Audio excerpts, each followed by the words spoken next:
Hi, my name is Beth Azor, and I own shopping centers in South Florida. And this is my podcast, I Own a Shopping Center, Now What?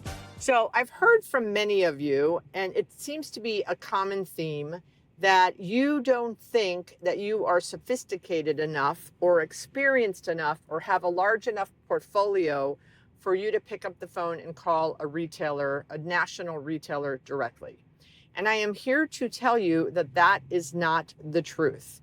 Now, should you do some research to come up with the facts of why this national retailer would do well in your property? Of course, because if you call national retailers and you have not done the research, i.e. they're down the street, the demographics they're looking for don't match the demographics for your property, of course you need to do the research. But if you do the research and you think this tenant would be great in your property, pick up the phone and call them directly.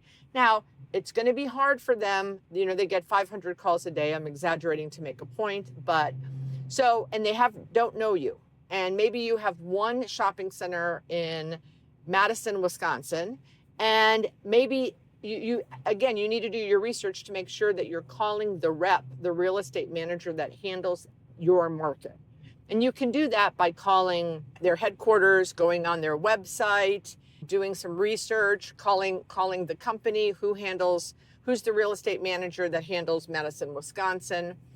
You can send a map and the facts of why you think that they would be a good fit for your property.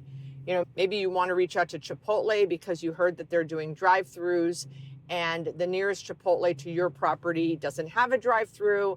They've been there a long time and you have an opportunity coming up where you could add a drive-through.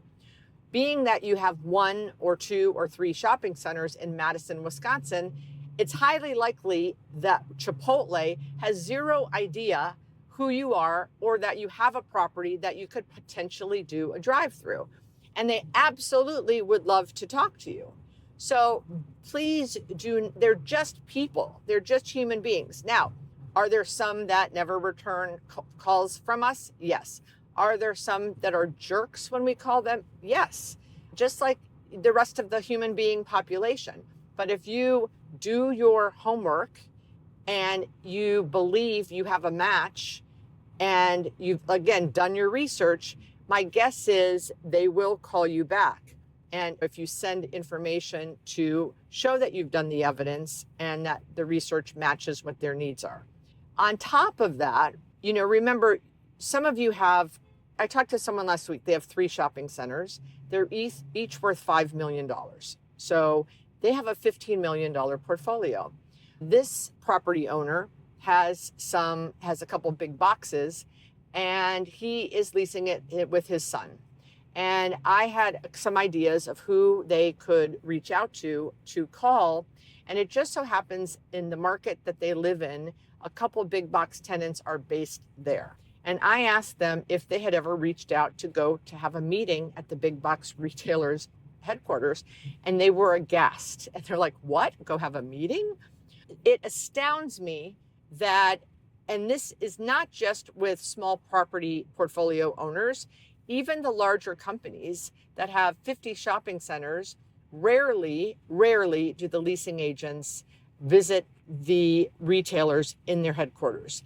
I have spoken to many retailers. I've visited many retailers in their headquarters, and very, very few get visits by us property owners or by our leasing agents. And that is definitely a hack that you all should employ and not be intimidated or not think that they wouldn't want to speak to you. Again, don't waste their time. Make sure you do your homework to make sure that you feel that it's a match for them, that you have something of value, that what you've looked up their requirements and you say, my property would match what you guys are looking for. So don't be intimidated to call the national retailers directly, and don't think it's an odd request to say, hey, I live in Minneapolis. You have a headquarters here. I have a property that I might think matches your needs. Can I come by? I live here, so my schedule is open. I would love to come and spend 15, 20 minutes and share with you this property. So I want you guys to be confident that you've invested in this fabulous real estate, I hope. And again, you don't have to want to do a Whole Foods or a Trader Joe's. You could want to do a bin place, right? Or a Goodwill, but we're matchmakers and we have vacancies and there are tenants that want our vacancies. You just need to do some homework to make sure that the ones you're calling on, that you can add value, that you match what their needs are. And then I promise you, you can take the next step and create these relationships, because probably many of you that have bought your first, second, or third property, you may be in 5 years an owner of 50 properties. And wouldn't it be great that you've started and created these relationships with these national retailers? Maybe you're leasing your properties now yourself, but eventually you want to hire a third-party firm. It still would be amazing if you, the owner of the property, have some relationships with some of the national retailers. So that is my note for today. And I hope you guys are having a good week. And if you like this podcast, feel free to share it, post it, subscribe, and all that jazz. Take care.